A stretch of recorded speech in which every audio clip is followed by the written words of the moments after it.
del Departamento de Explotación de Minas de la Universidad de Oviedo, de la Escuela de Ingenieros de Minas de Oviedo, además de contar pues, con numerosas publicaciones, participaciones en seminarios, revistas científicas especializadas y habiendo participado en más de 75 proyectos de investigación con financiación público-privada. Son cuestiones estas, a mi juicio, que me parecen muy relevantes sobremanera en lo que es la colaboración que se debe dar en esta transición energética y en la que estamos inversos, sinergias entre lo público y lo privado y de abajo arriba, como se dice el anglicismo bottom-up. Pues sin más, Rocío, te cedo el testigo para que comencemos con Mini. Muchas gracias. Hola, buenos días a todos. Se han ido conectando más personas a medida que íbamos avanzando en el desarrollo de este encuentro digital. Sí le pediría, creo que alguien tiene el sonido, el audio puesto. Sí, parece Javier. Exacto. A ver si lo pueden, cuando no hablemos, tenerlo desconectado, pues eso, para evitar este tipo de segunda audición. Bueno, y Augusto, ¿podemos enviarle a Javier un mensaje, por favor? Sí. Porque se oye muy bien. Y está grabándose directamente en YouTube. Así que tienes interés, puedes verlo, ¿ok? Bueno, pues... Un abrazo, Vicente. Gracias por tu llamada. Un abrazo y felices fiestas. Chao. Bueno, pues seguimos. Vamos al tema. Directora, buenos días de nuevo.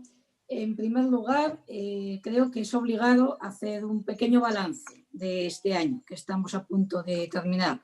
Un año difícil, pero bueno, que para el sector de las energías y la minería en Asturias quizá no lo ha sido tanto. Sí que nos gustaría, por favor, que nos haga una pequeña semblanza de lo que ha dado de sí el proceso de transición energética en Asturias, qué podemos contar sobre materias primas y sobre todo lo que todo el mundo espera, que es qué sabemos de la reactivación. Pues buenos días. Lo primero, gracias. Es un placer acompañaros, estar con vosotros como siempre. Y yo creo que los más todavía en este año, que es un año tan particular en el que hemos pasado todos por momentos muy complicados. Espero que en las familias y a nivel familiar no os hayáis pasado, pero lo que sí que está claro es que a nivel profesional, a nivel personal, hemos tenido que reinventarnos y cambiar muchas cosas. Por eso es especialmente importante, yo creo que en estos momentos, en estas fechas tan especiales, sintáis un poco el aliento, ¿no?, de la administración, porque efectivamente han sido meses poco habituales y muy fuera de lo que era nuestra normalidad. Hacer balance es difícil. Yo, de hecho, si os fijáis en el título puse transición energética más, porque cuando empezamos el año 2020 sabíamos que estábamos en una transición energética y sabíamos que abordábamos un año muy complicado de cambios y de transformación para Asturias. Lo que no podíamos ni imaginar es que eso iba a traer algo más. Y esto es lo que ha ocurrido, ¿no?, que 2020 ha sido un año con transición energética y ese algo más.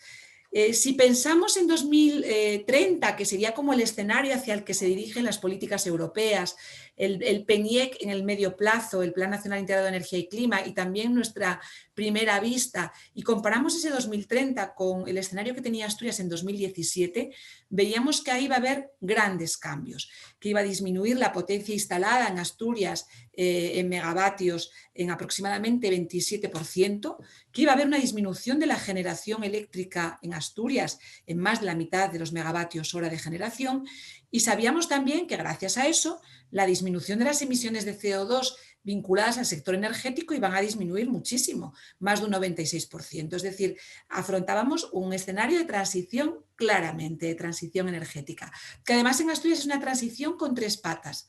Transición por el cierre de las minas de carbón, que es un cierre que se produjo a finales de 2018, transición por el anunciado cierre de centrales térmicas y otros cierres que se han ido anunciando durante 2020, pero también una transición industrial, de una industria muy intensiva en energía y también intensiva en emisiones de CO2 y que tenía que abordar transformaciones durante los próximos años.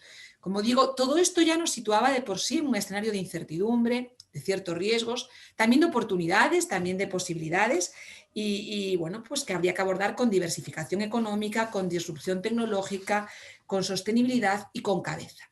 pues como si fuera poco todo eso, el 2020 se convirtió en un año de bastante vorágine, un año de un contexto legislativo muy cambiante, con numerosísimos cambios legislativos, estrategias en diseño, hojas de ruta, reales decretos, órdenes que han hecho casi muy difícil hasta seguirlos, ¿no?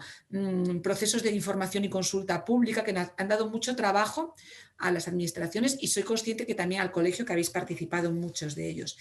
En todo esto se está diseñando un marco financiero plurianual en Bruselas, el marco 21-27, que es muy importante de por sí, porque es donde se deciden las políticas europeas a 7 años, casi nada.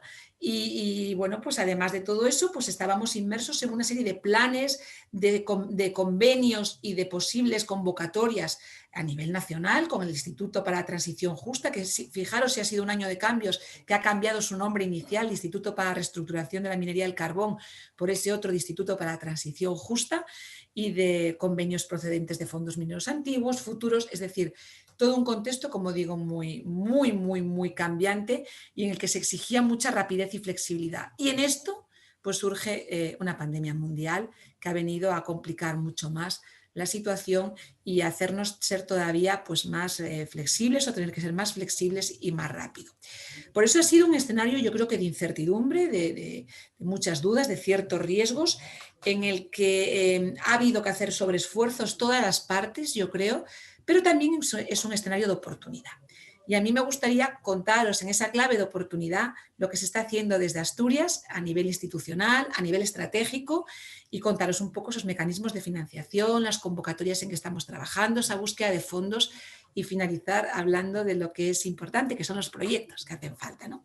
A nivel institucional, yo os puedo contar que arrancamos ya con una comisión mixta que se había creado a finales del año pasado, de 2019, y que finalizó sus trabajos en los 6 meses que comprometió de plazo. Una pequeña demora debido al estado de alarma, pero bueno, eso como sabemos no computa, se tardaron los 6 meses justos que se habían dado para hacer los trabajos. Y esta comisión mixta para evaluar el impacto de la transición energética en Asturias contó con la participación de muchísimos agentes sociales, económicos y administrativos, con las administraciones nacional, regional, con 16 directores participando, y las administraciones locales, con la Federación Asturiana de Concejos. Contó con la participación de la Federación Asturiana de Empresarios, de los principales sindicatos a nivel territorial y a nivel también sectorial, pero también contó con numerosísimas asociaciones, con la Universidad de Oviedo, contó con centros de prestigio reconocido como el CSIC-INCAL, Instituto del Carbono, y con, como os digo, asociaciones, fundaciones y centros. Y ha sido pilotada por el consejero de Industria, Empleo y Promoción Económica, y con la coordinación técnica de la Fundación Asturiana de Energía, de FAEN, que hace un papel muy destacado en toda esta parte institucional y estratégica. Yo creo que es un ejemplo de diálogo social bueno, que ha sido puesto además de relieve por la propia Comisión Europea. Yo os puse una foto de una jornada que se celebró en Corea, casi nada, ¿no?, con la participación del secretario general de Naciones Unidas, donde se puso de ejemplo ese diálogo social de Asturias. Hay más mesas, hay más foros, pero esta comisión mixta, dividida en 5 mesas sectoriales, de energía, por supuesto, y minería, una de ellas, pero también otra de industria, otra de recursos naturales, una cuarta del sector residencial y el comercio, y una última de medio ambiente, pues muestra un poco ese trabajo conjunto que hemos ido haciendo estos meses. Y nos sirve para hacer estrategias, porque después de trabajar, como os digo, muchos meses, y de sacar ahí 54 recomendaciones genéricas, sectoriales y transversales para esta transición energética en Asturias, que, como os digo, son condiciones de consenso y de acuerdo y de concertación, pues se sometió incluso a alegaciones públicas. Recibimos muy poquitas, porque las pocas que se recibieron eran muy parecidas en la línea. 2 de ellas eran de grupos políticos, también hay que decir que hubo grupos políticos que se implicaron, y luego pues alguna asociación más que participó, y, como os digo, alguna asociación también ecologista o de interés ecologista, y esto todo se integró en un resumen final de todo ese consenso aprobado por todos los miembros de la comisión mixta. La primera de esas 54 recomendaciones fue elaborar una estrategia energética en Asturias que dé amparo a todo esto que estamos pasando. Y esa estrategia energética en Asturias está está muy avanzada, se está desarrollando, con el apoyo del grupo de trabajo que estaba ya dentro de la comisión mixta, al que se incorporaron más agentes, algunas empresas, y se incorporaron también algunas entidades o asociaciones, como puede ser el Club de la Energía, de muy reconocido prestigio, y estamos haciendo la estrategia que estará finalizada en el mes de enero con el apoyo de la Dirección General de Energía de la Comisión Europea a través de un programa de asistencia técnica. No es la única estrategia que estamos haciendo. Rocío, me preguntabas por materias primas. Estamos haciendo una estrategia de materias primas en Asturias con el apoyo de la Universidad de Oviedo también, que saldrá pues, en el mes de enero. Y estamos trabajando una estrategia de rehabilitación energética, de edificación, de vivienda, pero de edificios públicos también, incluso de barrios, con el trabajo muy coordinado también por el consejero entre la Dirección General de Vivienda, la entidad Vipasa de Viviendas Públicas, la Fundación Asturiana de Energía de nuevo y esta Dirección General, que dará lugar a una estrategia en los próximos meses. Por tanto, hay un trabajo muy potente a nivel estratégico y os estoy hablando solo de las de esta Dirección General, porque eso se incardina en un mapa de estrategias de Asturias y elaboraremos en los primeros meses de 2021 una estrategia general de Asturias de transición justa, también con el apoyo de la Comisión Europea de la Dirección General de Reformas Estructurales y con otros trabajos en hidrógeno y a nivel de Bruselas que estamos haciendo a ese nivel estratégico. ¿Qué me diréis? ¿Para qué vale eso? Pues porque Bruselas quiere estrategias y Bruselas quiere que estemos alineados con las condiciones habilitantes que se marcan en Bruselas y todo esto tiene que estar incardinado dentro de un mapa general en el que va a haber, pues como os digo, una estrategia que desde la parte energética y minera es muy importante, que es la de transición justa, pero va a haber otra muy importante también que es la de especialización inteligente, la S3, y que Bruselas quiere que todo ello vaya en orden para que luego los fondos europeos se focalicen en aquello que está recogido en estrategias. Entonces yo os puedo decir que en ese nivel podemos estar tranquilos porque yo creo que se está trabajando muy duro, pero sobre todo con mucho acuerdo, con concertación, con diálogo social y con muchas entidades participantes. Y esto pues se está viendo con muy buenos ojos también en Madrid y en Bruselas, que es donde tendremos que ir a reclamar esos fondos. Por tanto, yo creo que en esa primera pregunta que me hacías, Rocío, pues el balance es con claroscuros, pero es un momento de oportunidad y estamos trabajando a nivel institucional y estratégico muy intensamente. Con lo cual, estas dos caras del espejo parece que por lo menos hay una que tiene motivos para la esperanza, ¿verdad? Por lo que comentas. Y en ese sentido sí que me gustaría, porque bueno, un poco desde las empresas y demás dice, oye, necesitamos hacer algo y sobre todo necesitamos dinero, porque al final se traduce en gran parte de, pues eso, de las demandas y las esperanzas siempre pasa por la parte económica, ¿no? ¿Qué cree, directora, que puede esperar a Asturias, ¿no? El Principado de esos fondos europeos y del Plan de Recuperación, Transformación y Resiliencia de la economía española que presentó el presidente del Gobierno el pasado 7 de octubre? Háblenos un poco sobre qué pilares se fundamenta y qué destacaría más especialmente para la región.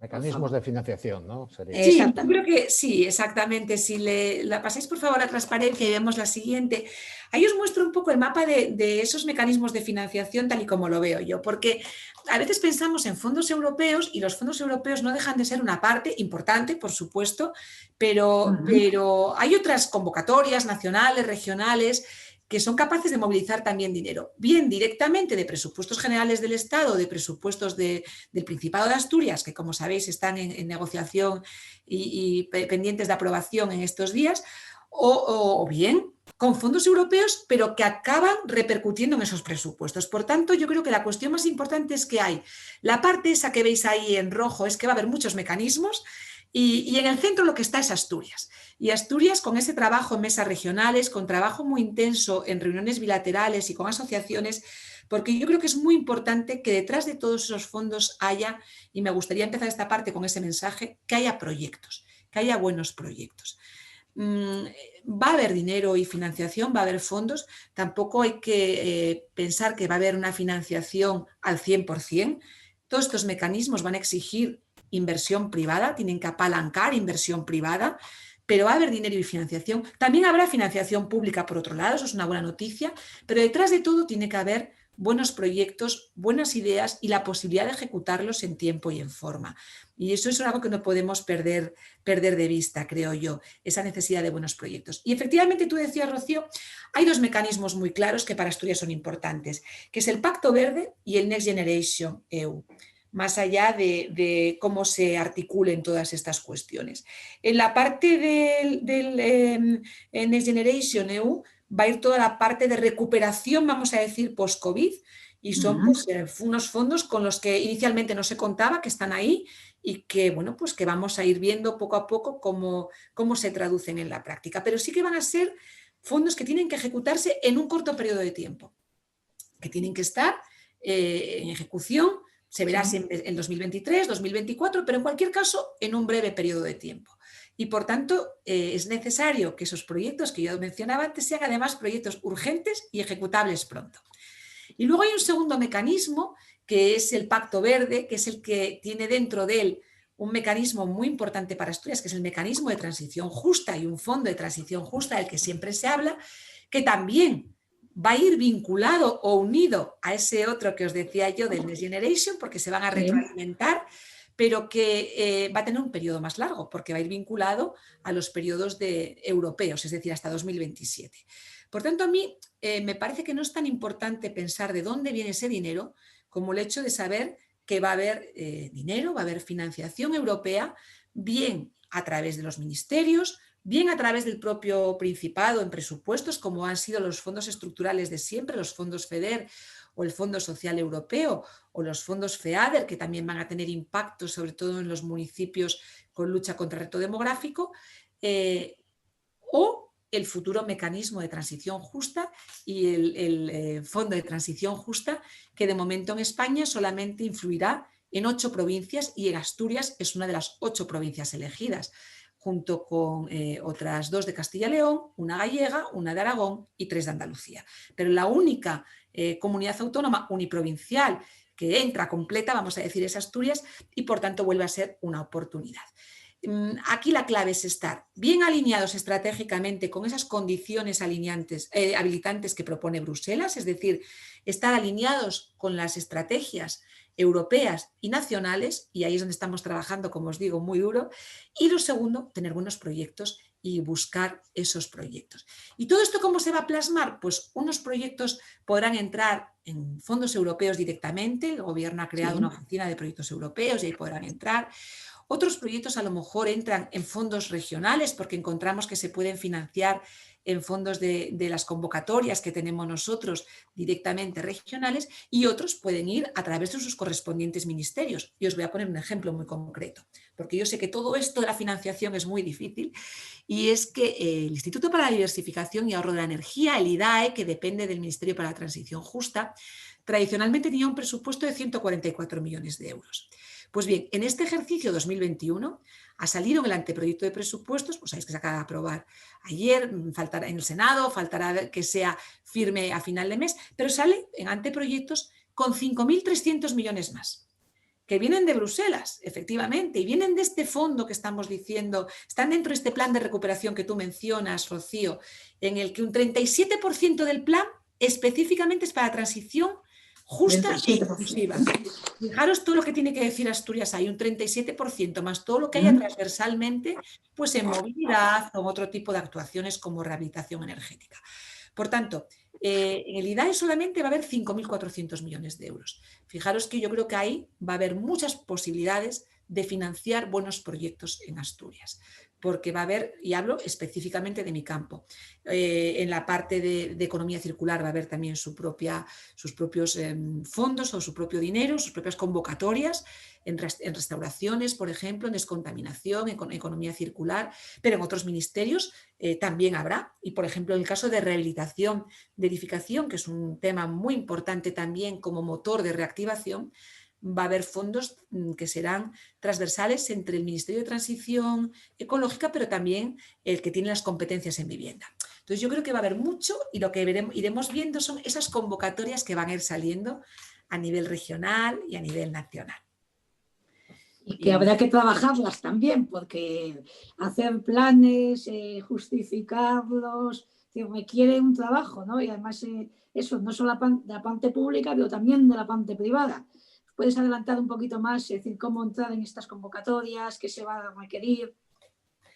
Pues mira, si nosotros tenemos identificadas varias líneas, como os decía, estratégicas, que son las que se van a plasmar en breve en la estrategia de energía y saldrán también públicas, porque van a ser públicas en la estrategia de materias primas y de rehabilitación energética, pero sí que os puedo adelantar, porque ya salió además en la comisión mixta como consenso, que hay sectores para nosotros muy importantes con modelos de negocio que pueden ser importantes para la transformación de Asturias. Todo lo que es la transformación energética, almacenamiento energético, hidrógeno.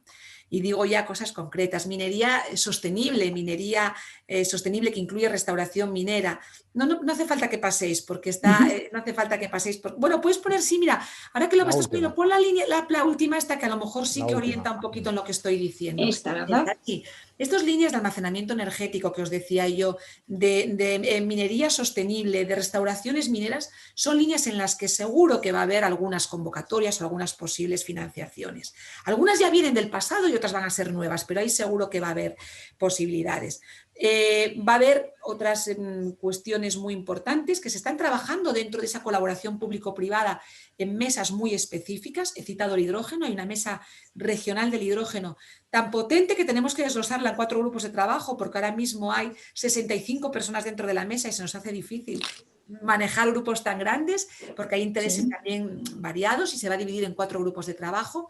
Ahí del hidrógeno yo creo que ya hemos encontrado un fruto, porque ha habido una petición de proyectos desde el Ministerio en una fase muy preliminar de expresión de interés, y nos consta que se han presentado proyectos de hidrógeno en Asturias, grandes, más pequeños, medianos, se han presentado actuaciones. Estamos trabajando mucho en la movilidad eléctrica desde hace 2 años, seguimos viendo ahí muchas posibilidades en hacer incluso corredores interregionales, en pequeños proyectos, en proyectos más gordos. Se está trabajando en movilidad de gas, y os contaré ahí un detalle muy rápido luego, y se está trabajando con la industria en los calores residuales, en el aprovechamiento de excedentes de calor para hacer district heating. Y luego, aparte de eso, pues de forma bilateral, como os digo, hemos encontrado esas oportunidades de negocio que ya he citado alguna, el almacenamiento, pero también no podemos olvidar la eólica offshore por la capacidad tractora industrial que tendrían Asturias, el biogás y el biometano, que son actuaciones muy interesantes, toda la parte de mejora de eficiencia en la industria. Os voy a citar alguna convocatoria muy concreta. Pequeñas biomasas con un valor añadido, porque pueden ser tanto para aprovechamientos de biocombustibles como pues vinculadas al territorio, a limpieza de bosques, a lucha contra incendios. Os he marcado en rojo la rehabilitación energética, porque aquí se puede empezar desde ya. Y yo creo que aquí es un motor que para las pequeñas empresas, para los autónomos incluso, pueden ser un nicho de negocio muy importante. Y luego, pues UNOSA tiene que ser un tractor también del territorio. ¿Cómo no va a ser UNOSA un importante tractor del territorio por sus posibilidades de hacer proyectos y, como no, pues como os decía, minería sostenible y economía circular? Por tanto, yo ahí son como las grandes líneas donde yo ya veo que hay proyectos, o ya podemos deciros que hay proyectos, y donde intuimos que va a haber convocatorias, que si queréis os comento un poquito en detalle, Rocío, para que veáis por dónde. Paso, mira, además nos apoyamos en el PPT, en este primero, ¿verdad? En la anterior, un poquito más atrás. En la anterior. Un poquito más atrás, yo creo que es. Convocatorias nacionales más Lo que os decía es que al final no es tan importante de dónde viene el dinero como esas convocatorias. Y aquí os pongo un resumen muy breve de lo que ahora mismo tenemos o abierto o recién cerrado, para que veáis un poco lo que ha sido el 2020 y que razonablemente pensamos que por ahí sigue el 2021. Las convocatorias regionales en presupuestos van a seguir, y en estas convocatorias regionales hemos tenido en el año 2020 en el entorno de 1.900.000 euros, con porcentajes de ejecución muy buenos, muy buenos. Estamos todavía resolviendo y subsanando documentación, son los apurones de fin de año, de diciembre. Entre estos últimos días saldrán publicada la concesión definitiva, pero vais a ver que tenemos prácticamente una ejecución del 100%. Es decir, ese 1.900.000 euros que teníamos en presupuestos se materializa en unas inversiones normalmente de 4 veces más. Por cada euro aproximado de subvención apalancamos 4 de inversión. O sea, fijaros que son ratios muy buenos. En presupuestos del 21 vamos con esas mismas cuantías un poquito incrementadas, en el entorno de 2.200.000 en nuestros presupuestos.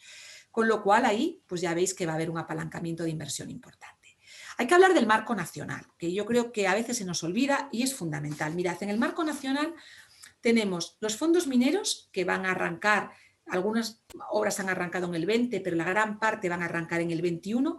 Es un total, hablamos de un marco pendiente de ejecución, que es el famoso marco del 13-18, y ahí hay 93 millones de euros para ejecutar antes de 2023. O sea que estamos hablando aproximadamente de 30, haciendo un número gordo, 31 millones por año, aproximadamente. Y ahí, bueno, pues ya veis que también esto es subvención completa, y aportada al 75% por el Ministerio y el 25% por el Principado, y ahí veis que va a haber también, pues aunque pongo marco nacional, es marco nacional regional, pues una cantidad muy importante. A mí me gusta mucho hablar de una convocatoria que yo creo que es muy interesante, que es, bueno, no os he dicho que las convocatorias regionales a las que hago referencia básicamente son en eficiencia energética, en baja en carbono, en actuaciones de energías renovables y también algunas en seguridad en baja tensión, prácticamente todas energéticas y eléctricas. Como os digo, ahí van del orden de 2.200.000 euros para 2021. En fondos mineros tenemos actuaciones variadas, de energía, de restauraciones, de mejoras de zonas determinadas, de zonas mineras, también actuaciones de infraestructuras, de polígonos, de creación de naves nido. Hay 60 actuaciones muy variadas que yo creo que van a reactivar mucho las comarcas mineras. Pero ya estaba llegando una que a mí me gusta particularmente, que es las actuaciones de eficiencia energética en PYME, gran empresa en el sector industrial en Asturias, porque esta actuación, esta línea, nosotros dimos inicialmente 4.700.000 euros, que es lo que nos concedió el Ministerio, el IDAE, el año pasado, a finales del año pasado, arrancaron en el 2020 casi, y las concedimos en cuestión de un mes. Teníamos petición por más, pedimos más de 7 millones extra al IDAE y ahora mismo esta convocatoria está todavía abierta y su total es de 12.200.000 euros. Y ya tenemos concedidos 11 millones. Es decir, es una convocatoria muy interesante de eficiencia energética para pymes, para la gran industria asturiana. Como ejemplo tenemos una actuación muy importante concedida a ArcelorMittal, otra asturiana de Zinc, algunas empresas también potentes, pero de tamaño un poco más pequeño. Y con estos 11 millones que hemos concedido, tenemos una inversión apalancada de 171 millones de euros, que van a ser actuaciones y obras en eficiencia energética, en la que va a haber muchos ingenieros técnicos de minas y energía involucrados.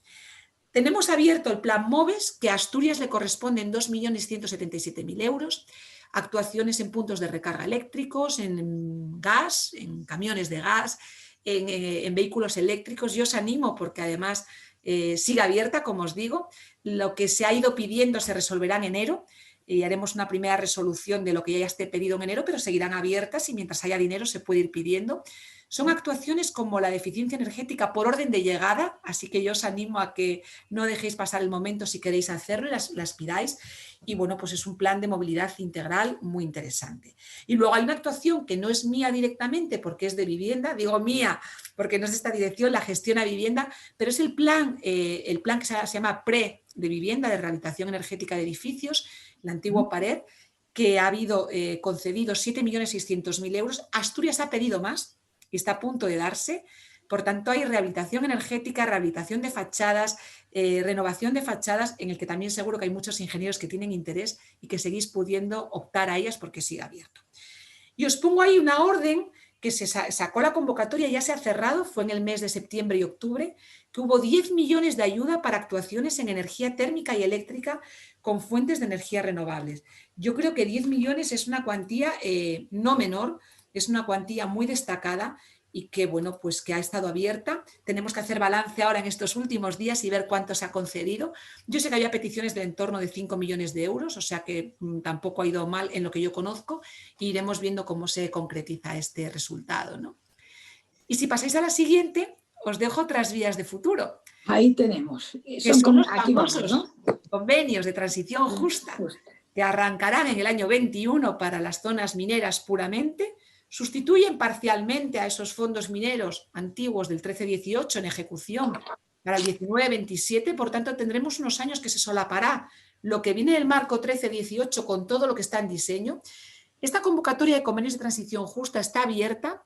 Cualquier municipio minero de los tradicionales, más otros 2 que han entrado que no estaban dentro de los tradicionales y que son Allande y Salas, pues pueden optar, proyectos privados, proyectos públicos, actuaciones de todo tipo, porque además estas recogen todo tipo de actuaciones para reactivación de todos los municipios donde ha habido cierre de minas desde el año 2012 y cierre de centrales térmicas o impacto de ese cierre en el empleo y en la actividad social, como es el caso de Salas, donde había muchos trabajadores que vivían allí aunque no eran allí.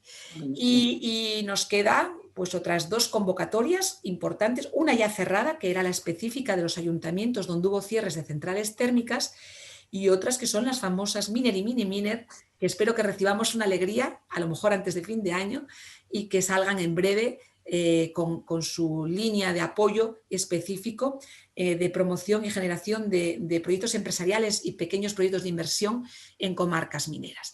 Es decir, todo esto son convenios, son líneas de financiación que o están abiertas o están cerradas, pero tenemos, vamos a decir, muchas posibilidades de que se vuelvan a abrir en el año 2021.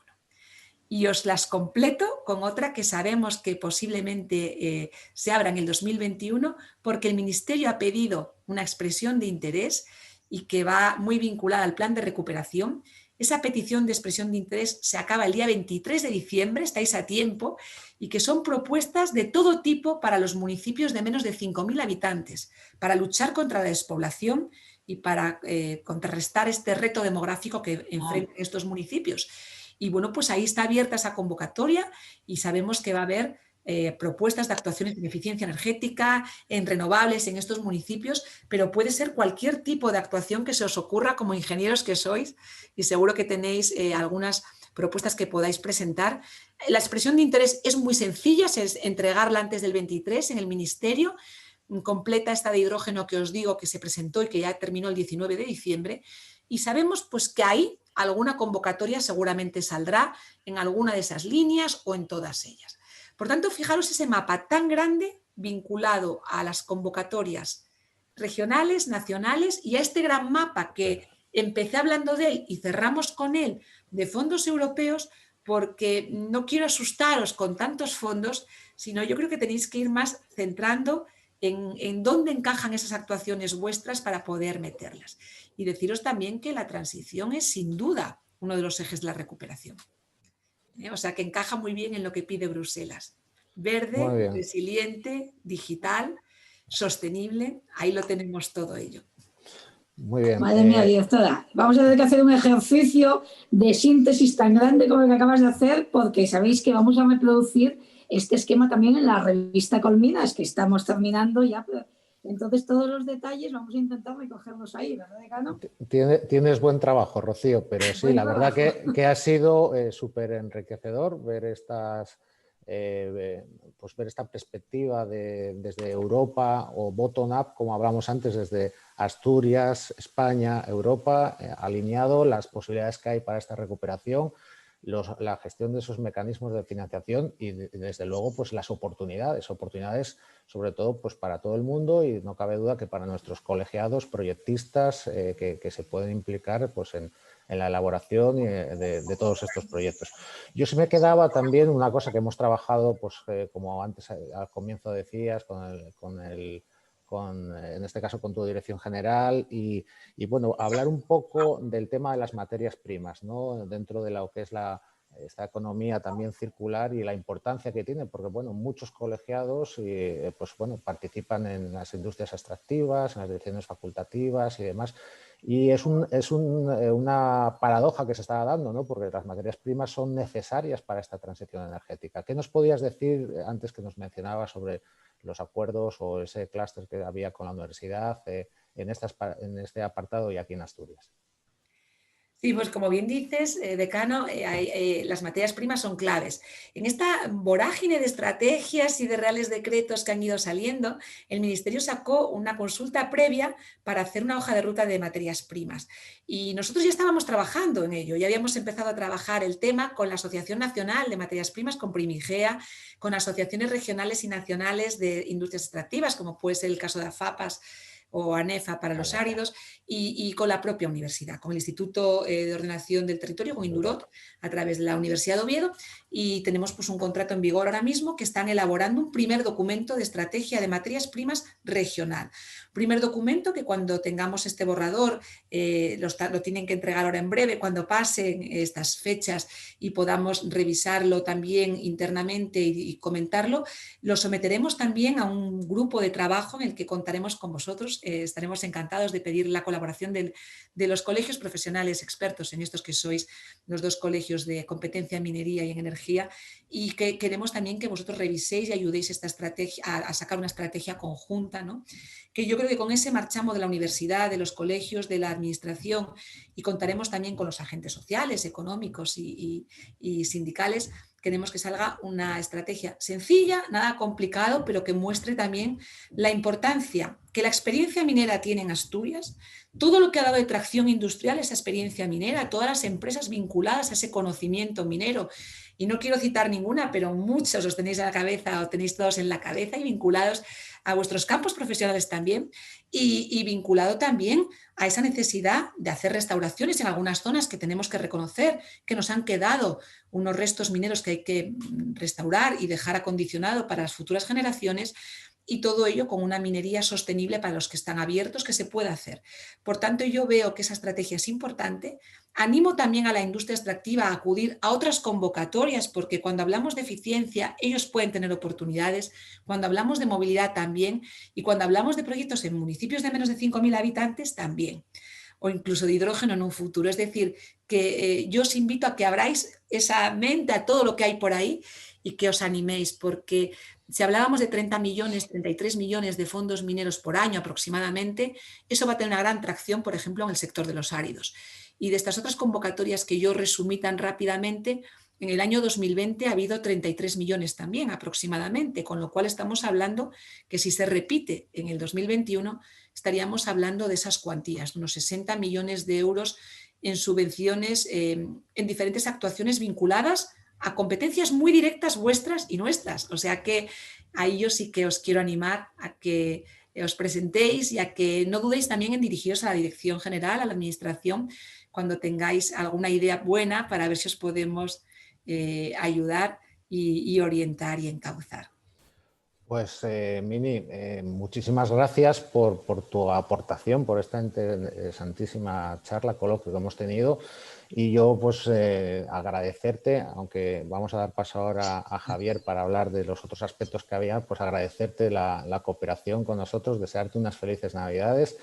Y desde luego pues aconsejar a todos los colegiados que estamos con los oídos bien abiertos, que al contrario de lo que dice el dicho, en tiempos de tribulaciones como estos se aconseja una mudanza a las nuevas oportunidades, a la nueva tecnología y a la transición energética, que nos brinda posibilidades pues para seguir desarrollando y creciendo aquí en Asturias, en nuestra región. Muchísimas gracias, Mini, por tu compañía y tu presencia.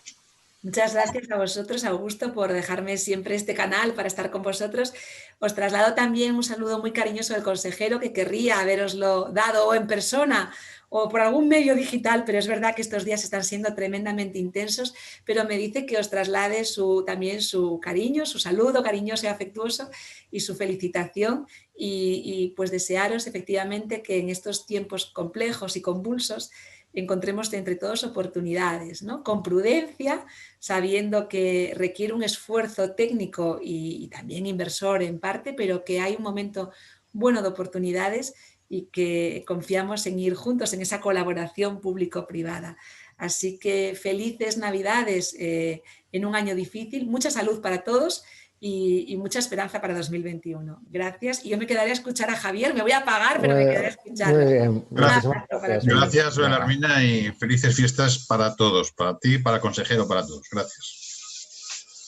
Pues muy bien, Javier, ahora que te tenemos en pantalla, vamos a empezar un poco con esta segunda parte del encuentro que pretendíamos. Me gustaría presentar a Javier para todos aquellos que no lo conocéis. Lo primero, pues decir que es colegiado de nuestro colegio desde ya pues 41 años.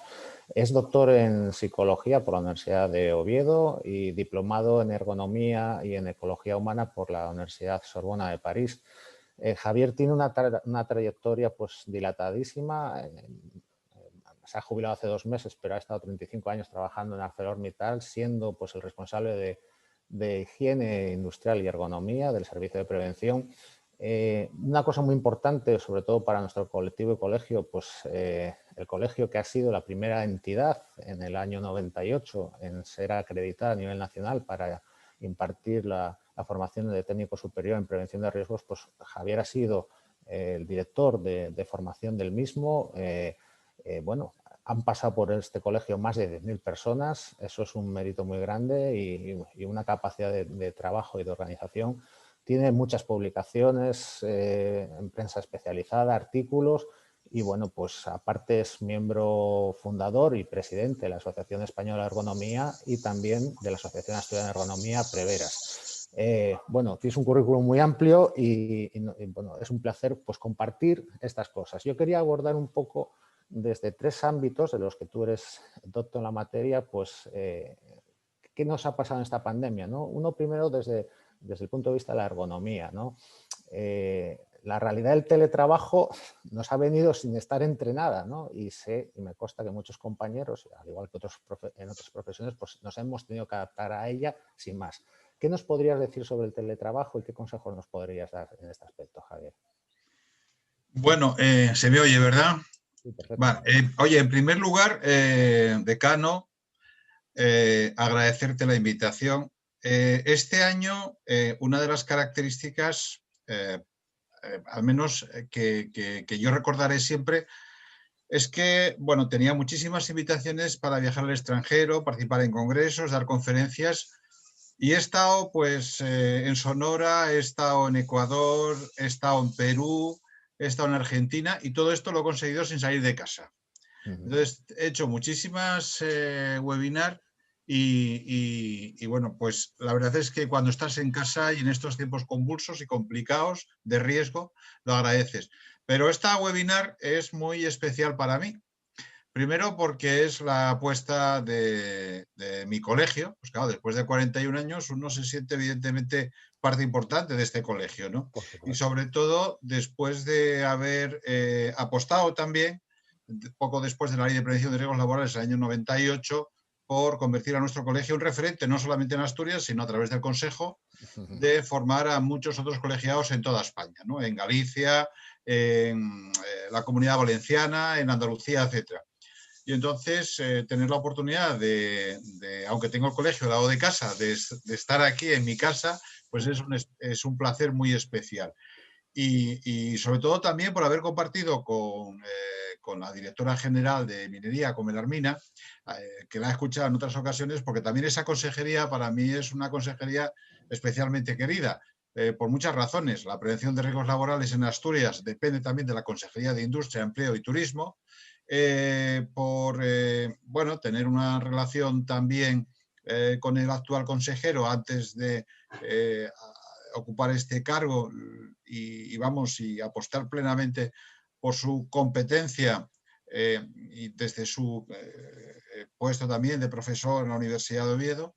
Creo que va a hacer grandes cosas, y todo lo que nos ha mostrado también la directora es señal de que hay muchísimos proyectos muy innovadores que de alguna manera pueden cambiar el mapa y la imagen que de Asturias se tiene en el resto del Estado y también del mundo, ¿no?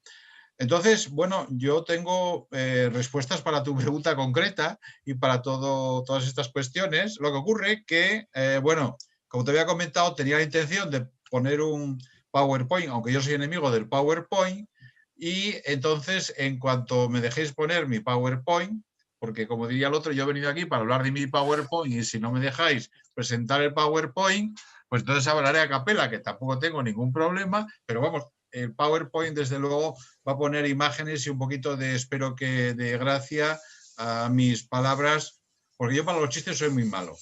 Bueno, entonces, ahora mismo, Javier, vale, vamos a poner lo vamos a autorizar para que pueda compartir. Ya vale, venga, pues creo yo, que ya está. ¿Ya estoy? Sí. Vale, pues entonces si ya estoy, lo único que tengo que hacer es ir a buscar yo mi archivo, y una vez que yo encuentre mi archivo, que es este de Colegio de Ingenieros Técnicos, pues Exacto. poner esta presentación, poner la pantalla grande, ¿vale? Y ya está, y me decís si sí o si no. Sí, sí.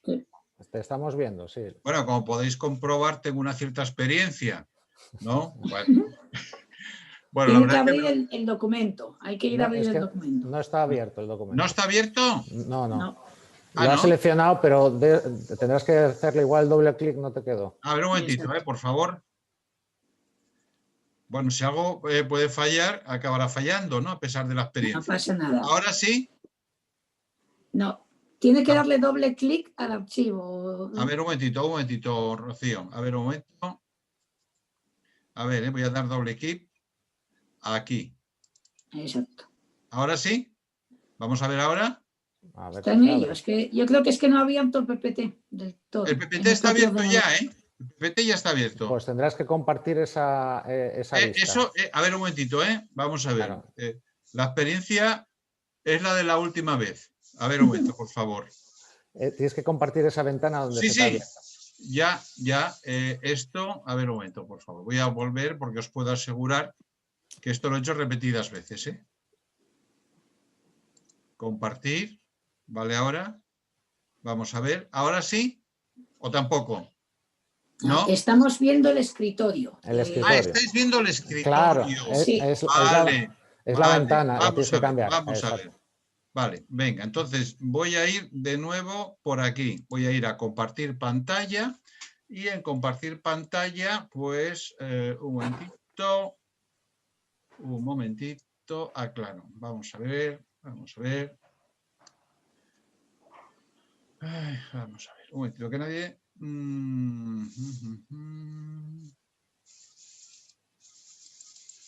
A ver, no, esto no es...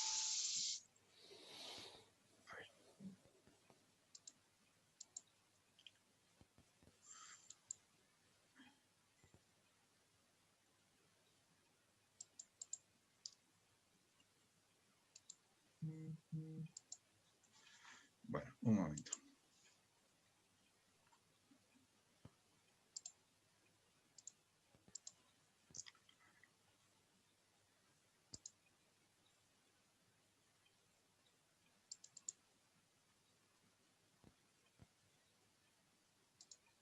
¿Y ahora? ¿Ahora sí? No, de momento te vemos a ti. Tienes. De momento me veis a mí. Sí. Bueno, a ver, vamos a intentarlo ya. Vale, a ver un momentito, por favor, que ya me estoy poniendo yo un poco... A ver. No pasa nada, todos los riesgos del directo que sean en el primer Zoom. No, y es que además yo había pensado en... Se lo dije ayer a José Augusto de mandárselo. Vamos a ver, compartir pantalla. Es que no lo estaba esperando, pero no me enviaste. Ya, al final no te lo mandé porque estaba convencido de que no tendría ningún problema, pero ya veo que si algo puede fallar, acabará fallando. Ahora vemos un mail. Vale. Entonces, es que tienes que compartir la ventana donde está. Si le das a compartir, tienes diversas tomas de escritorio y una tendrás el PowerPoint abierto. Esa es la que debes de seleccionar. El PowerPoint abierto. A ver, por favor. Pero si no, bueno. No, un momentito, si no ya.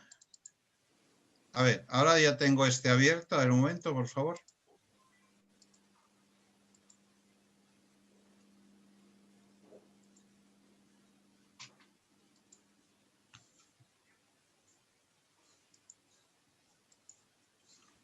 No sé si ahora se ve. Ahora, a ver, es posible que ahora, ¿eh? Es posible ahora que sí. Vale, sí. Genial. Bueno, lo siento. Esto me ocurre por tener alguna experiencia con el Zoom. Bueno, mil disculpas a las personas que nos están siguiendo y bueno, particularmente a,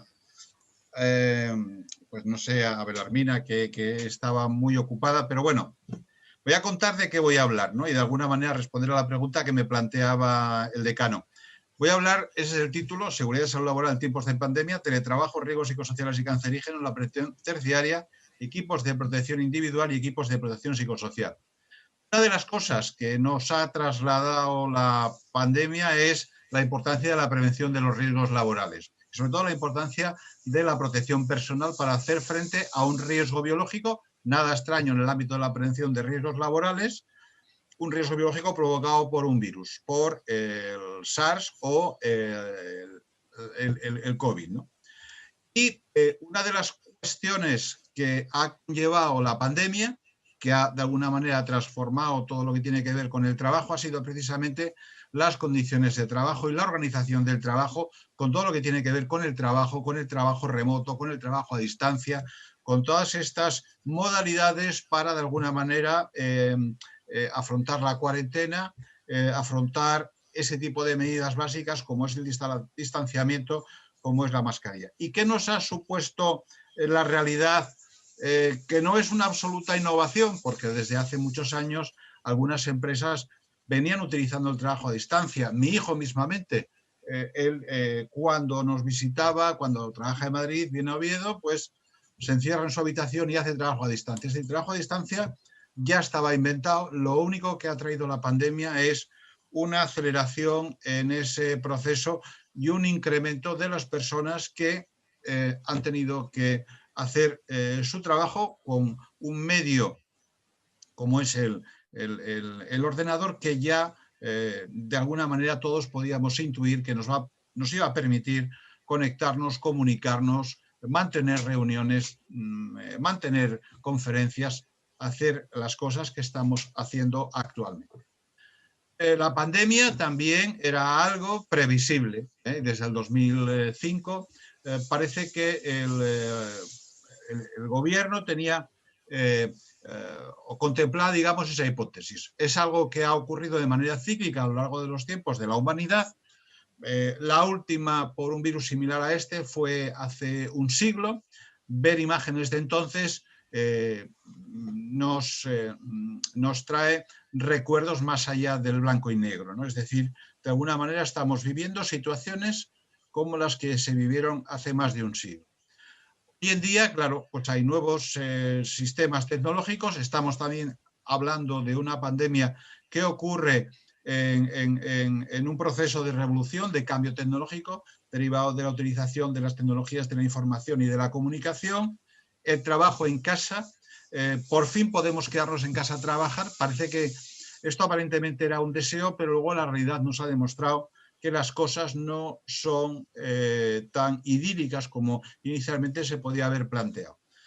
Partimos también de una situación en la que nos encontramos, pues, el entorno VUCA, un entorno, son las siglas de volátil, una incertidumbre a pesar de esas experiencias previas, no solamente de los virus, también del cólera, de la peste negra, complejo, y también ambigüedad, donde las decisiones a tomar no son fáciles. El cisne negro, ese ave de un color extraño que descubrieron hace ya más de 2 siglos en Australia, viene de alguna manera a representar lo inesperado, lo impredecible, lo incierto, y de una manera pues un poco irónica pasamos hoy en día a lo que realmente nos apetece, que es justamente representado por la vaca y por Jenner, que es la vacuna, ¿no? Esperamos que la vacuna de alguna manera nos pueda aumentar esa inmunidad colectiva, que va lenta, que llega a un porcentaje muy bajo, pero desde luego del cisne, y podemos pasar a una situación deseable. Vemos ahí a Jenner, ¿de acuerdo? Y la inmunidad a través de la vacuna. Una de las características del teletrabajo, algunas personas entienden que teletrabajar es tener un espacio en casa donde uno puede hacer sus cosas sin que nadie le moleste. Cuando hablo de molestar, pues hablo de rechazar cualquier tipo de labor de compartir tareas domésticas, ¿vale? Entonces, sin duda alguna, una de las cuestiones fundamentales del teletrabajo es la planificación.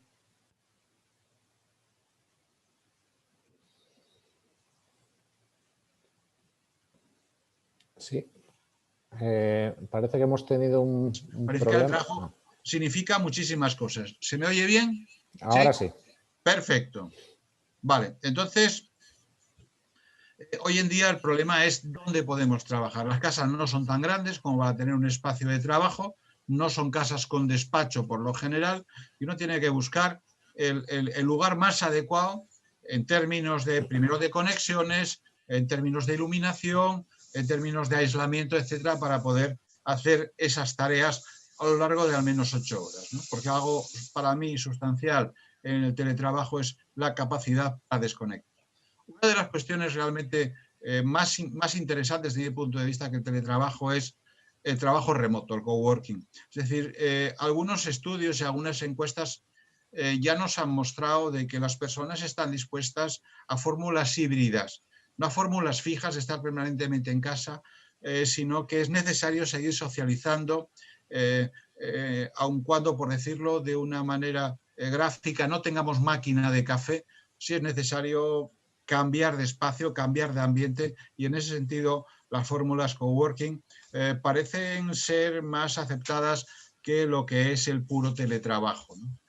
Indudablemente hay una ley que va a regular todo ese trabajo dentro de espacios que no son espacios propiedad, digamos, del empresario, donde se pueden plantear efectivamente todos los riesgos en el ámbito de la seguridad y la salud, todas las necesidades que tienen que ver con el acondicionamiento de los lugares de trabajo, ambientales, iluminación, energético, etcétera, etcétera, ¿no?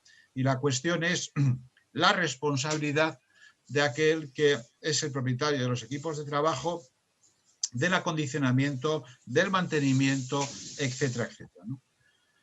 Indudablemente, por lo general las casas no están preparadas para convertirlos en lugares de trabajo. Estamos hablando, insisto, de 8 horas de trabajo, no de un lugar ocasional donde uno interactúa con su ordenador, ¿no?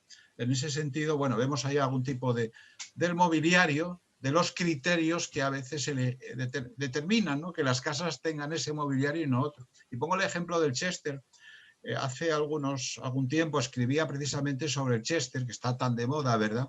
Y es el ejemplo perfecto de esos sofás o esos sillones o esos muebles de acogida para gente que queramos que esté poco tiempo en casa, ¿no? O sea, digamos, sería la perfecta pieza del mobiliario para que la gente esté solamente el tiempo Lo justo, ¿no? Lo justo, sí.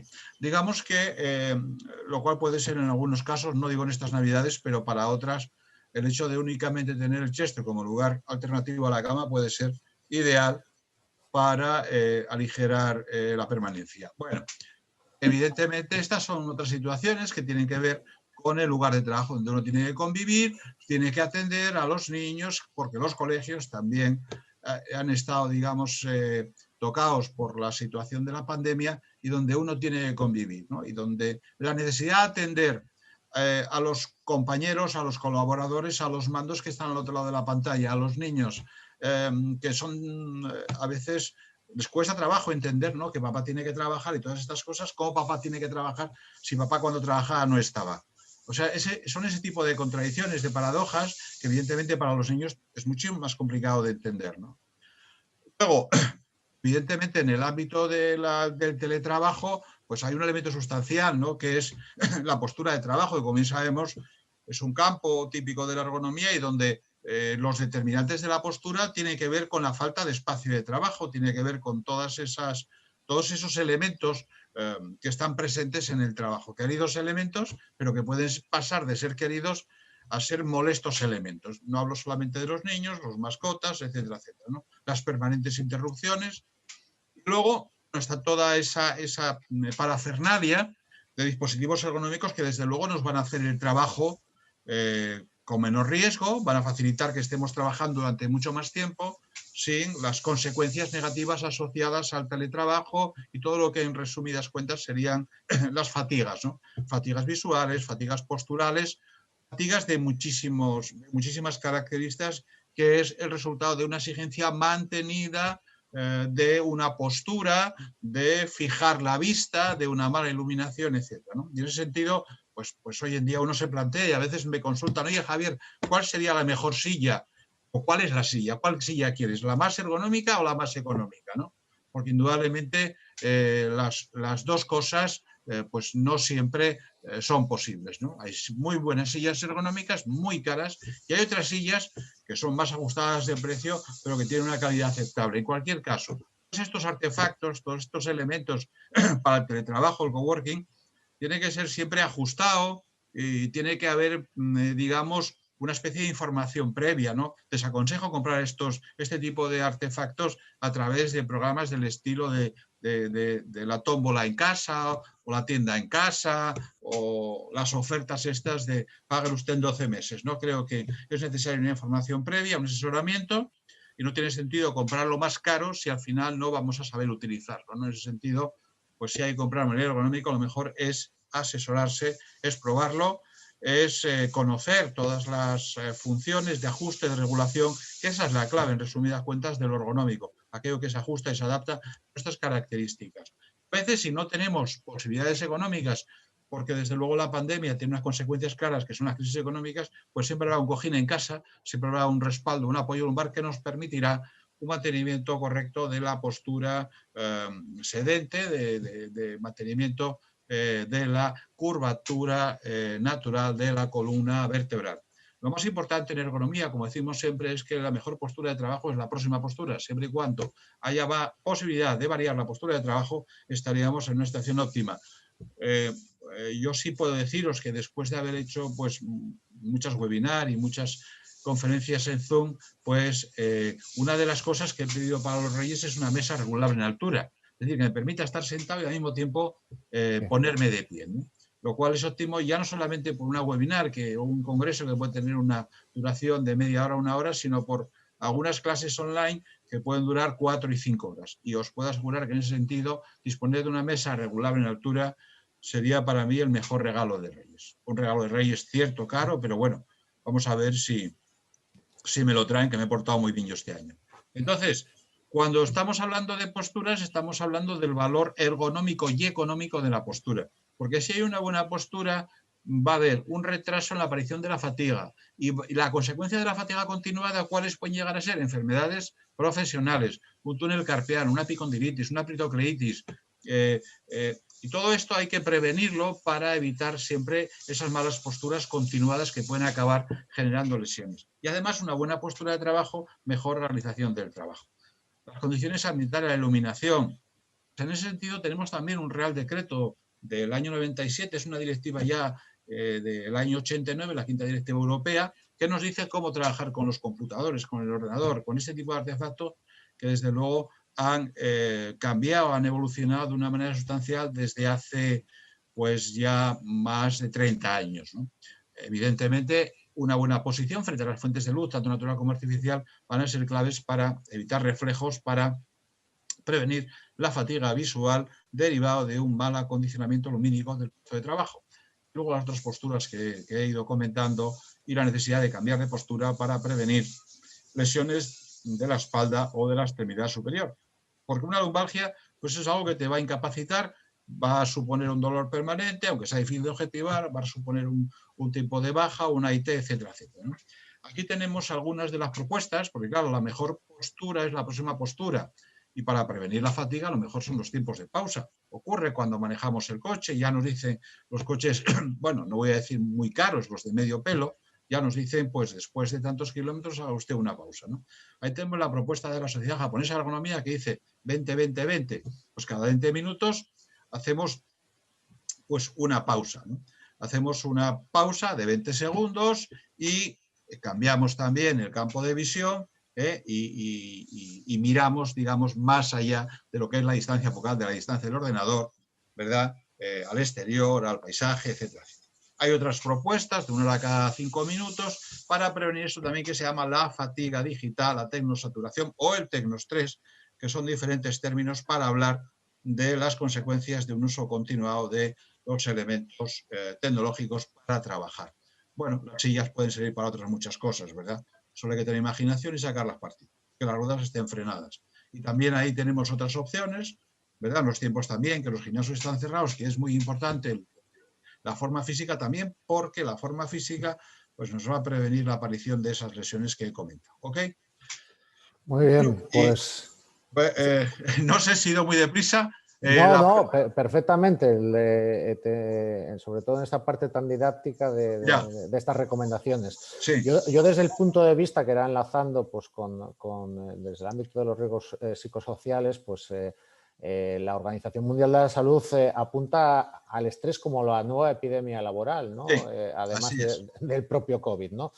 Y bueno, pues evidentemente la salud mental se ha visto afectada por esta crisis del COVID-19. Sí. Pensando en los compañeros, proyectistas, directores facultativos, la gente que trabaja, pues profesionales por cuenta ajena, todos, ¿consideras que las empresas deberían de ocuparse de la salud mental de sus empleados? Bueno, me alegro que me hagas esta pregunta.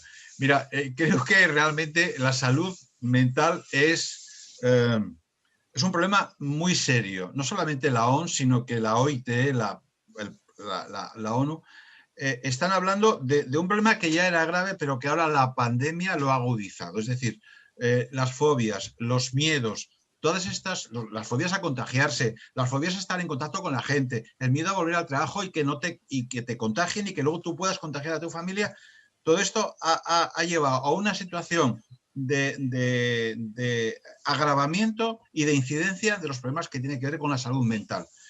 Y desde luego, si hablamos de la salud mental, el estrés podría ser el término genérico para referirse a todos estos problemas, ¿no?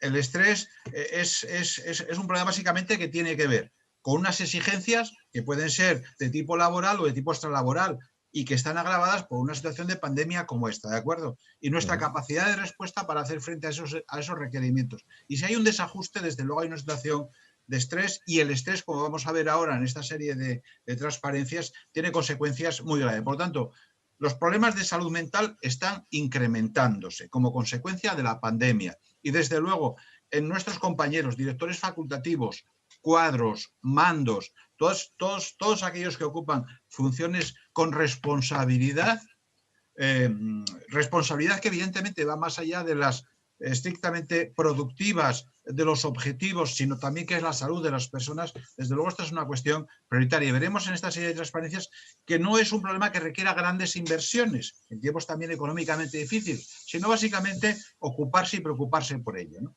Entonces, una de las cuestiones que tenemos que hacer es, primero, revalorizar el trabajo, porque en estos tiempos de pandemia ha habido profesionales, otros profesionales que han estado dando la cara, también probablemente en nuestro colectivo. Es decir, tenemos que empezar a reconocer aquellos trabajos que desgraciadamente son poco valorados, y son trabajos que precisamente van a ser revalorizados porque no van a ser modificados por las nuevas tecnologías. Yo hace algún tiempo escribí un artículo que es muy difícil que a nuestros padres o nuestros abuelos les cambien los pañales los robots. Por supuesto. Es muy difícil, aunque todos tengamos algún robot en casa, que la señora que hace las tareas domésticas deje de hacerlas. Es muy difícil que la basura se pueda recoger con robots. En fin, hemos visto en resumidas cuentas en la pandemia que hay determinados puestos de trabajo que socialmente son reconocidos, pero quizás no sean, desde luego, bien valorados. Y desde luego no son susceptibles de ser modificados por las consecuencias de las nuevas tecnologías. Y luego vienen todos esos miedos. Vienen los miedos, que es una manifestación subjetiva, diferenciada según las personas, según su experiencia, según su percepción, y hay miedo en general a la exclusión social. La exclusión social que tiene que ver también con la crisis económica, con la pérdida de empleo, y es algo también que afecta al colectivo nuestro. Decano, miedo también a volver al trabajo. Hay miedo a volver al trabajo. Hay deseo, pero al mismo tiempo hay miedo. Hay miedo a contagiarse. Hay miedo a perder la salud. Yo he perdido 2 compañeros en mi empresa, conocidos, en perfecto estado de salud. Se han ido con la COVID. Se han ido con la enfermedad COVID, ¿no? Miedo a la muerte y miedo a volver a revivir una experiencia previa. O sea, cuando nos hablan de la tercera ola, es decir, desaparece todo tipo de esperanza de que esto acabe en algún momento, no sé si me explico, y acabará porque nos lo dice la historia, nos lo dice la epidemia de la peste negra, de la del siglo XIX, del cólera en Londres. Y las esperanzas que tenemos en la vacunación, que ya está ahí a la... Y las esperanzas, pero ojo, hoy leía, por ejemplo, que las esperanzas de la vacunación, que la vacunación está ahí, pero que eso no signifique que dejemos de emplear la mascarilla, ¿no? A veces, desde el punto de vista del mensaje del político, no es conveniente que todo el mundo sepa la realidad, pero evidentemente iremos entre la inmunidad colectiva y la vacunación, iremos protegiéndonos frente a este COVID o las variaciones de este virus, pero en cualquier caso la mascarilla seguirá estando presente, ¿no? Y también es que la mascarilla de alguna manera empieza y cierra esta charla o esta conversación que estamos teniendo, ¿no? Entonces, una de las cuestiones que aquí nos planteamos es la necesidad de reforzar los recursos de los trabajadores para afrontar las situaciones difíciles. Desde el Ministerio de Trabajo se han hecho muchas gestiones para, en términos de normativa, en términos de estrategias, para conseguir que las personas puedan retornar a su puesto de trabajo en aquellos casos después de un ERTE donde es necesario estar. Y nosotros sabemos el caso de que una cantera, una explotación de roca ornamental, es decir, muchos de estos sectores no se puede hacer siempre el teletrabajo, hay que estar allí. La prevención de los riesgos no se puede hacer desde la distancia, hay que estar allí, hay que ver cómo la gente trabaja. Entonces, desde ese punto de vista, tenemos que pensar en cuáles son los recursos que podemos dar a los trabajadores para hacer frente a esas situaciones. Una de las cuestiones que están asociadas o que están agravadas por la pandemia es la carga de trabajo. Va a haber una reducción de efectivos, va a haber una mayor demanda. Se congela un poquito la voz, ¿verdad? ¿Sí? ¿Se me oye ahora? Sí, ¿Ahora? perfectamente, sí. Vale, bien. Entonces, hay cambios en los factores de riesgo psicosociales, la carga de trabajo, la autonomía. Es necesario un mayor apoyo psicológico a los trabajadores. Hay que dar un sentido al trabajo. O sea, ¿cuál es la finalidad del trabajo? Tenemos que empezar a pensar el trabajo no solamente en términos de presencialismo, de estar allí, sino de hacer cosas en términos de producción, reconocimiento del trabajo. Eso tiene que ver con la comunicación. La comunicación tiene un efecto muy positivo. Actuar sobre las agresiones externas. Hay una gran tensión en la calle, en la sociedad. Cada vez los trabajadores, sobre todo, que tienen un trabajo de cara al público, tienen que tener más recursos para ser capaces de atender sobre todo la parte de trabajo emocional. Pensemos en los colectivos sanitarios, ¿no? No solamente es hacer frente al virus, es hacer frente a los cambios comportamentales o conductuales que provoca la pandemia, que provocan los contagios. Desde luego, sobran las recomendaciones desde todos los organismos públicos para hacer frente al estrés, ¿no? Hacer frente a esas situaciones de tristeza, de desgaste emocional. Hay una patología que está reconocida dentro de la clasificación internacional de enfermedades, que es el estrés postraumático, que es por otra parte un tipo de estrés, José Augusto, que es muy común a nuestra profesión. Estamos hablando de los grandes accidentes mineros, estamos hablando de los supervivientes, pero cuando has perdido 4, 5, 6 compañeros, eso puede ser verdaderamente incapacitante. Es, digamos, de los tipos de estrés donde hay más posibilidades de reconocimiento de la incapacidad. Un tipo de estrés también que están viviendo, que probablemente haya quedado marcado y ha incapacitado a muchos trabajadores de la sanidad. Pero no se nos olvide también que otra de las consecuencias del estrés es que aproximadamente 1/3 de los accidentes de trabajo mortales en nuestro país se producen por infartos, por ictus, infartos bien por hemorragias, por roturas o por estrechamientos, ¿no? Por falta de riesgo cardiovascular. de riesgo, exactamente. Entonces, esa es una de las consecuencias también a nivel cardíaco, a nivel cerebral, del estrés, ¿verdad? Entonces, hay casos en los que ya automáticamente se reconoce este tipo de daño como accidente de trabajo. Por lo tanto, es otra de las razones más para la prevención del estrés laboral. Y luego, además, está todo el coste de salud mental. En España, aproximadamente, se gastan al año más de 300 millones en patología mental ligada al trabajo. Ya no estoy hablando de la otra, ¿verdad? Pero la OCDE estima que del orden de 4,2% del Producto Interior Bruto, cerca de 40.000 millones de euros se están gastando en salud mental. Es decir, hay muchos estudios económicos en los países europeos, también a nivel de la comunidad, que nos hablan de la necesidad de abordar, en tiempos además de crisis económica, este tipo de patología. Dentro de la prevención de los riesgos en general y de los riesgos psicosociales en particular, desde luego, la prevención primaria y la prevención secundaria no ha conseguido grandes resultados. En estos momentos tenemos que actuar directamente sobre el trabajador. Tenemos que hacer prevención terciaria aportándole los equipos de protección psicosocial mediante los planes de ayuda al empleado. Los programas de ayuda al empleado son programas en los que durante 24 horas, 7 horas al día, una central ocupada por psicólogos especialistas, psicólogos clínicos, atienden cualquier problema, cualquier consulta que las plantillas, que los trabajadores puedan formular. Sí, puedan formular, efectivamente. Las grandes empresas, las más importantes empresas de este país disponen de ese tipo de ayudas que ayudan no solamente a prevenir agravamiento de las conductas, que en algunos casos podría llegar al suicidio, sino también a cuidar la salud mental, la salud emocional, a través de una acción, insisto, que iría directamente al trabajador, a la prevención terciaria, para remontar y en cualquier caso identificar posteriormente los riesgos psicosociales.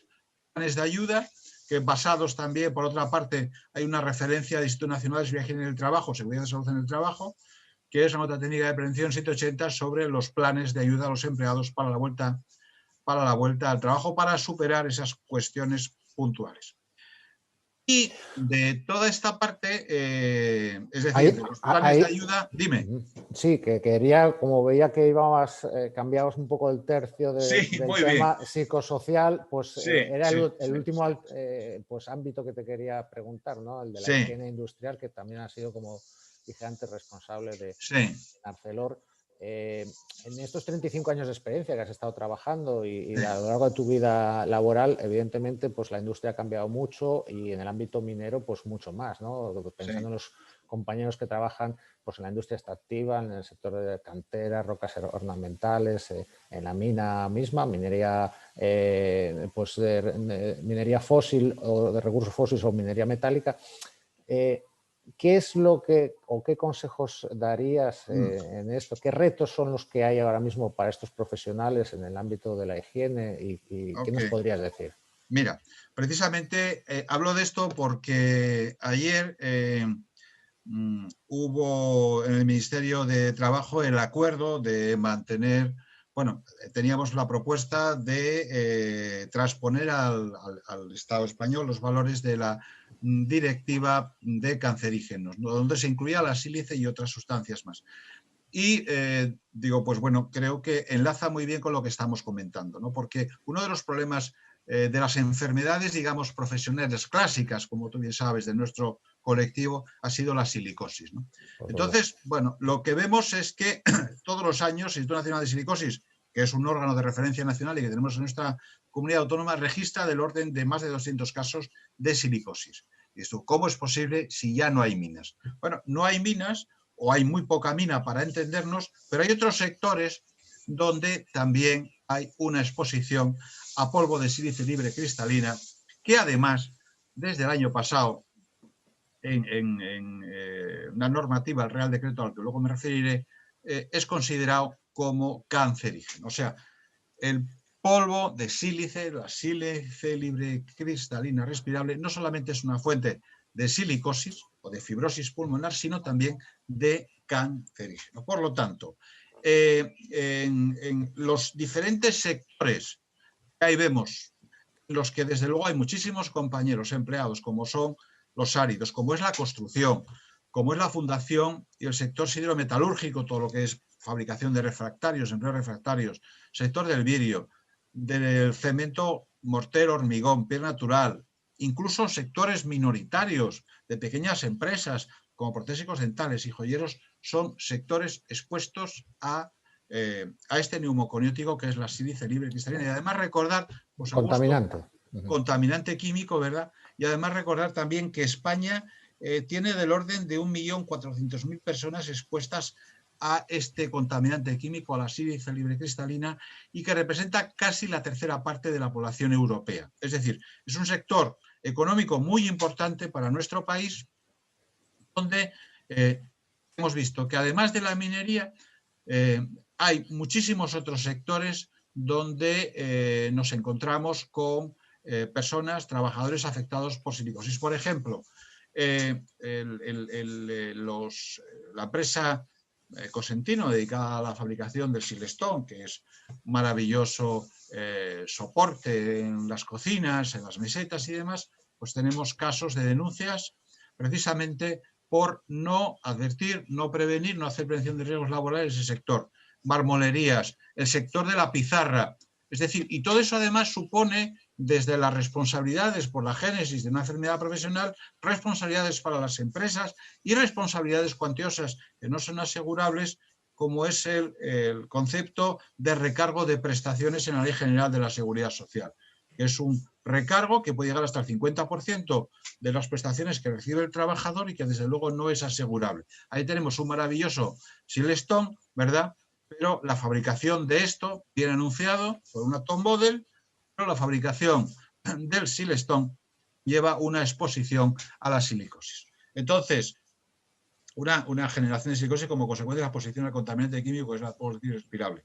Bien, por lo tanto, este es el Real Decreto al que me refería. Desde el año 2018, el polvo de sílice libre cristalina está incluido dentro de las enfermedades profesionales causadas por los agentes carcinogénicos y, por lo tanto, requiere una doble atención, no solamente por la generación de la sílice, sino también todo lo que tiene que ver con la normativa Real Decreto 665 sobre cancerígenos.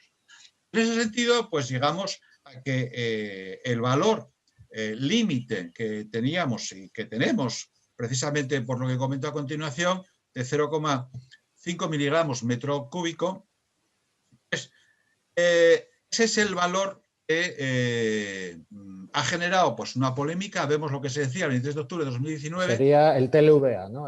Sería exactamente el valor límite ambiental o el TLVA, como queramos. Pues en el año 19, porque tengamos en cuenta lo siguiente. La propuesta de la directiva era aumentar el doble de ese valor, es decir, a 0,1 miligramos metro cúbico. Evidentemente, cada vez que nosotros restringimos o disminuimos los valores límites, eso significa un mayor coste. Hay que invertir más en prevención, en medidas de protección, en medidas de captación del polvo, del neumoconiótico, y si nosotros aumentamos esos valores, eso significa, digamos, una menor protección. Entonces, pues las propuestas han cambiado desde la antigua ministra a la actual, que ayer pues aprobaron el mantenimiento de 0,05 miligramos metro cúbico para el polvo de sílice. Bien, entonces, en ese sentido, insistir también, porque hay sectores como las canteras, todo lo que es, digamos, minería de roca a cielo abierto, donde es muy difícil ir a protecciones colectivas y donde fundamentalmente las protecciones son de carácter individual. Otra vez volvemos a la mascarilla. ¿De acuerdo? Y luego yo diría también que otro de los sectores donde nuestro colectivo tiene un especial protagonismo es el sector de la demolición y de la descontaminación.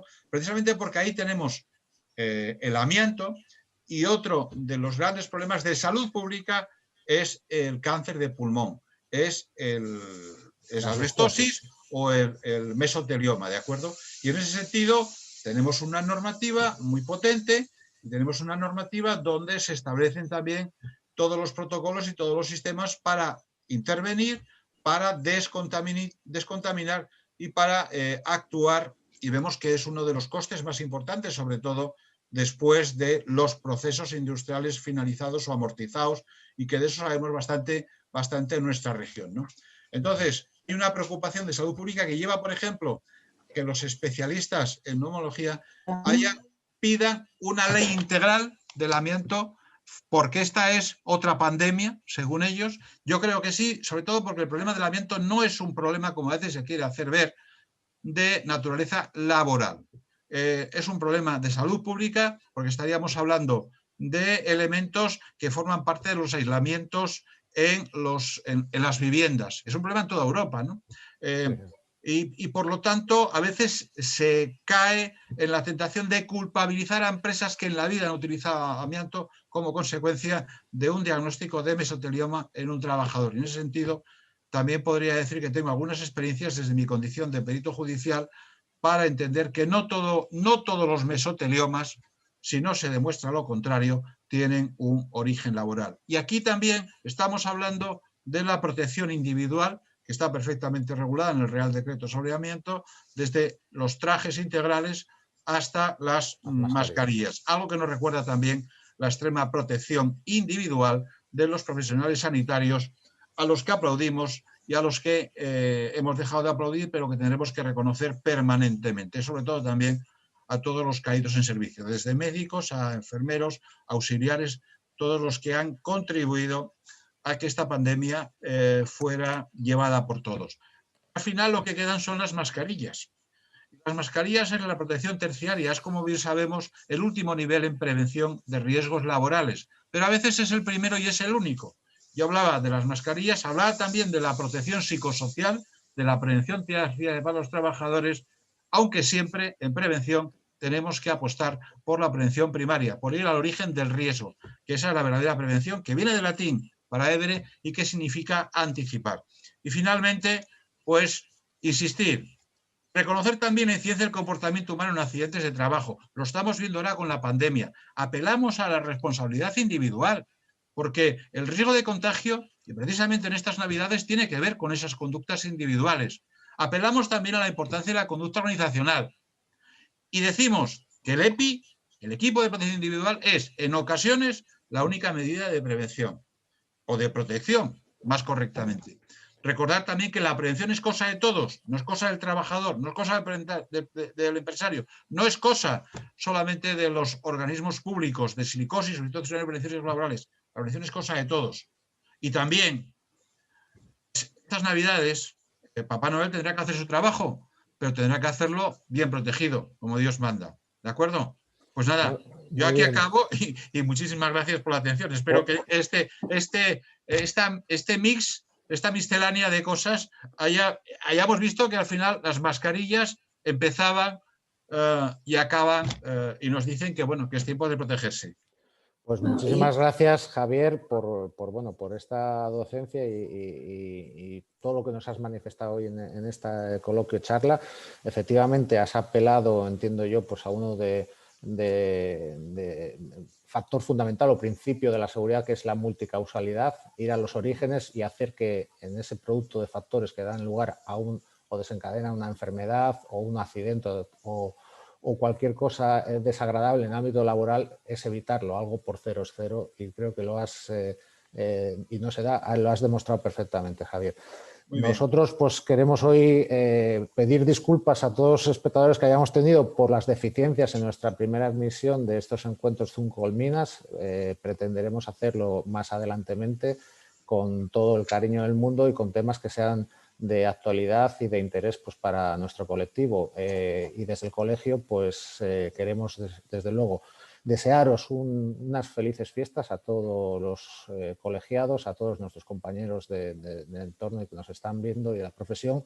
Un próspero año nuevo que venga con mucha salud y sobre todo, pues no sé, si los Reyes Magos, que igual este año en vez de ser Melchor, Gaspar y Baltasar son Pfizer, AstraZeneca y Moderna, pues que vengan rápido y que con esta prevención y nunca dejando de tener presente las medidas de seguridad, pues pronto alcancemos un poco la normalidad y junto con la vacuna para seguir en nuestro quehacer, que tenemos oportunidades, como bien nos dijo la directora general de Energía y Minas. Muchísimas gracias por la atención y nos seguimos viendo en Zoom Colminas. Gracias. Hasta luego. Buenos días. Adiós. Felices fiestas a todos. Felices fiestas, gracias. Hasta luego.